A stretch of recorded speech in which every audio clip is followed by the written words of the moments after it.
Manager Ken Mock has been having to take a head count of available personnel the last few days. Mark Kotze missed that game on Sunday with a badly bruised left knee. Jermaine Dye has been fighting that very severely sprained left thumb. And when all the head count was done tonight, Mark Kotze was back in the lineup. Dye was not listed because of the swelling in the thumb. And then Damian Miller, who was scheduled to catch tonight, had flu-like symptoms and gave way to Adam Melhuse. It all worked out in the end, and it began working out early with Kotze leading off the ball game. 74 degrees. It's been a delightfully mild day in Chicago. Kotze hits a deep drive to center. Aaron Rowan is going back on it. He is still going. Reaches up, gets a glove on it, slams the wall. The ball bounces back. Kotze speeds around second base. He's on the way to third, and in standing with a triple. And Rowan is shaken up in center field. Rowan was able to continue in the game while Mark McLemore then struck out, but Eric Chavez had a chance to add to his RBI total. Swung on. There's a fly ball hit to left center field. Rowan coming over, not very deep. Kotze ready to tag. Rowan makes the catch. Here comes the throw as Kotze races for the plate. It's offline. Kotze slides safe at the plate without a close play. He went into a slide and caught the plate with his hand, but by that time, the catcher, Ben Davis, had to move up the foul line toward third and in foul ground. And the A's get the first run of the night on a sacrifice fly by Eric Chavez for his 64th run batted in of the year. And the young right-hander Diaz was getting behind in the count a lot in those first three innings, and it cost him in most cases. Although his right fielder, Joe Borchard, ran down a deep right center field drive by Durazo to start the second inning.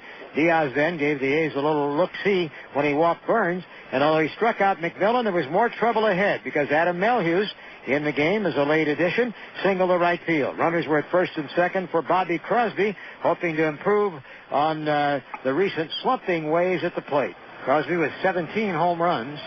Swings and shoots a line drive fair down the left field line. Burns will round third and score handily. Melhuse sprints to third. Into second is Crosby with a run-scoring double. And the A's are in front now by a score of 2-0 here in the second inning in Chicago. Crosby with his 50th run batted in. And with the way Kotze was swinging the bat, Melhuse and Crosby had to be ready to do a little more running. The pitch. Kotze rifles it fair down the right field line. That'll roll down toward the corner. And here comes both Melhuse and Crosby in to score. Sliding into second base with a two-run scoring double is Kotze. Off to a big start on the road trip. And the Athletics now have 3 in the second and lead by a score of 4-0. Diaz in his 5 2/3 innings tonight walked only 2, but as is often the case, both of them caused trouble. The second walk came to Chavez opening the third inning. Xavi moved to second on Hatterberg's single through the right side hole, and Durazo was looking to find a hole this time after that fine play by Borchard retired him in the previous inning.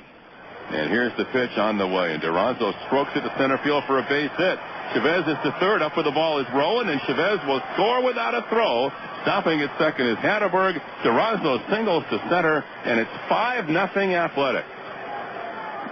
And a double play ball off the bat of Eric Burns brought a very quick interruption to the progress of that inning, leaving eventually a runner at third base and 2 out when Billy McMillan, the hero of Sunday's finish, came to the plate. And the 2-2 is a ground ball left to the shortstop, Valentine, into center field for a base hit. And so scoring from third is Hatterberg. McMillan singles to center. The A's reach a half dozen. 6-0 Athletic.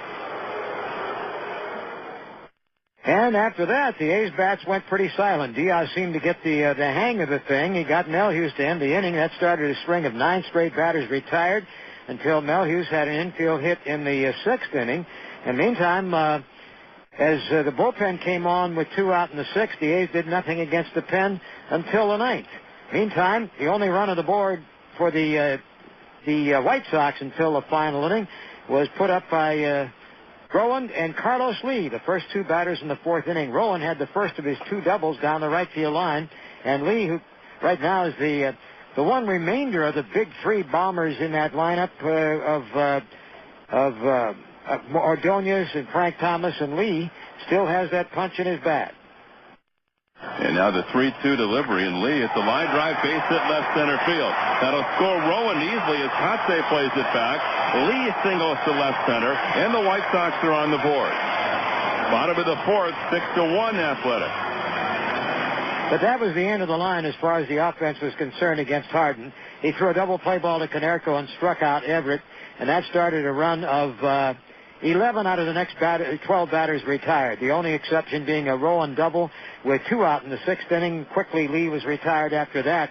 And the bullpen took over the matter in the 8th inning. Jim Messier gave up a double. It proved to be harmless.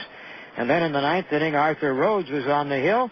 And with 1 out, Melhuse, I shouldn't say Rhodes. Let's take the A's top of the 9th inning in proper order first. Melhuse added a little bit to the Athletics total tonight with 1 out. This time was John Atkins, the second of 2 relievers in for the White Sox. And the pitch. Swing. There's a drive hit deep.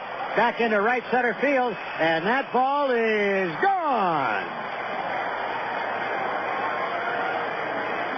Adam Melhuse homers for his 3rd hit of the night into the right center field seats.